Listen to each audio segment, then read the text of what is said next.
Cincinnati between the Steelers and the Bengals. No Andy Dalton with that broken thumb. Marvin Lewis, he's lost his first 6 playoff games. They haven't won one since the 1990 season. Trying to do it with his backup A.J. McCarron in just his 4th start. This was their last playoff victory. Look at the Inky Shuffle getting it done against the Houston Oilers. We love you, Inky. In the meantime, they'd have to face their nemesis from Pittsburgh, Big Ben and the Steelers. He's 10-5 in his career in the playoffs. Now, before the game, look at this.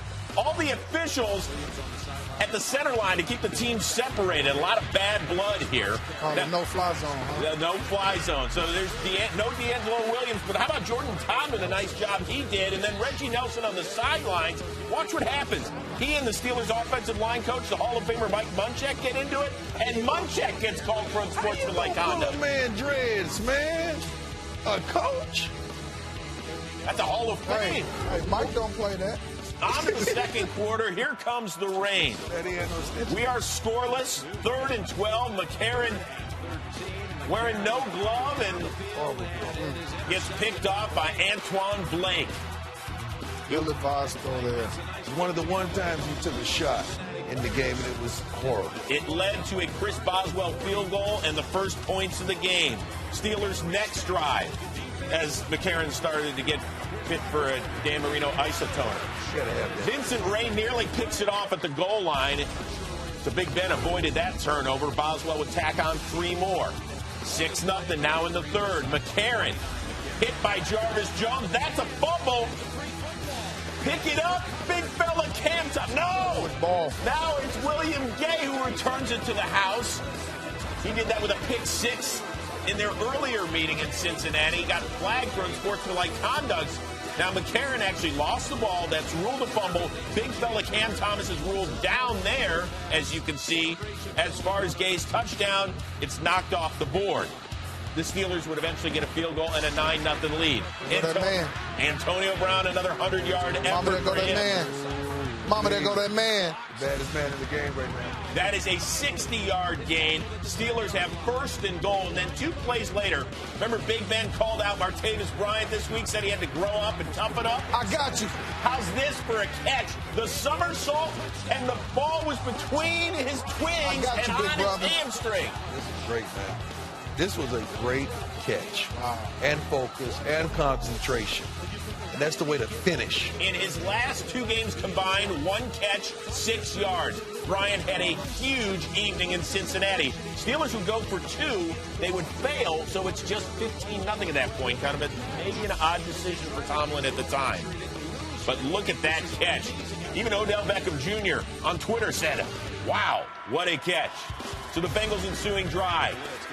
Giovanni Bernard on 3rd and 9, lit up by Ryan Shazier. Ball is loose. Shazier starts returning it. Now, the refs did blow the whistle. They ruled Bernard down by contact. Jeremy Hill ticked off about the hit. So here we go. Steelers and Bengals living together at midfield. We've got some issues out there as far as Bernard. He walked off the field. Well, he wasn't defenseless either. So Tomlin threw the challenge flag. He said that Shazier actually forced the fumble. Where did that helmet go, LTZ? He's a runner at that. So they overturned the call. It was a turnover. So the Steelers get it back. Roethlisberger then gets dropped by Burfict into the turf. This changed the game right here, Chris. Sure did. He ain't got to get rid of that ball, too. And Roethlisberger, as you can see, lands on that right shoulder. His teammates tried to help him up. He couldn't do it. So he gets carted to the locker room. So that means Landry Jones had to come on and replace him. And that was classless with a Bengals fan throwing a water bottle at Ben on a cart. Classless. Well, this was a huge play as McCarron looking deep downfield for A.J. Green. And we had a flag on the play. So 1st and goal for Jeremy Hill. He punches it in on 2nd and goal. And the Bengals are within 15-7 and facing a backup quarterback as well. Later on, it's 15-10. Landry Jones still in the game, even though Roethlisberger has come out of the tunnel and has his helmet on. 3rd and 4, Jones for Brown. It's incomplete. No flag. He had him beat, too. You just got to get it up there to the best receiver in the game right now. You got to give him an opportunity. So the Steelers forced to punt to that man, Pac-Man. Pac-Man. He returns it 24 yards inside the Steeler 45. 4 plays later, 4th and 1. They're going for it with under 3 minutes to go. Who are you going to look to? Marvin? Marvin, is that you? Marvelous. That's a gain of 9. Moves the chains. 3 plays later, What about this time? That's AJ to AJ. And the Bengals, with under 2 minutes to go, are looking to advance for the first time in a quarter century.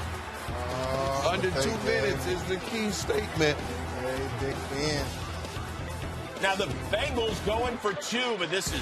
That's the worst play ever called for a 2-point conversion. So the Bengals, they do have a lead, though, with under 2 minutes to go, but it's just 1 point. Ensuing drive, it's not Roethlisberger, it's Landry Jones, and it's Vontez Perfect, a guy that was fined $69,000 the last time they played the Steelers with the pickoff. And so all they got to do is maybe run it out. We can turn out the lights, right? Goal. We can turn out the lights. But Jeremy Hill hasn't stripped by Shazier. Ross Cockrell recovers it, and the Steelers are back in business. What a great play by Ryan Shazier, ripping it out. A lot of Bengals fans threw something at the TV right then. So Big Ben comes back into the game, 4th and 3 on their own 41 with under 30 to go. Roethlisberger, Brown. Great route. Pick route on the linebacker. Antonio goes inside, dips out. Move the chains. And then the biggest play of the game. Roethlisberger incomplete to Brown, but you see a late flag. That's on Vontez Perfect, leading with his shoulder to the head of Brown, who Mike Tomlin would later say was concussed. So that's a personal foul. And then Steelers outside linebackers coach Joey Porter comes out on the field to check on the health of his player, and he gets into it with Pac-Man Jones, who gets flagged for a personal foul as well. So if you're keeping track, that's 30 yards in penalties on the Bengal on 1 play alone without the Steelers even completing a pass. Wow. So Mike Tomlin has seen enough. With 18 seconds left, he sends out his field goal kicker, Chris Boswell, for the winner. The Steelers are moving on, and Marvin Lewis is again going home.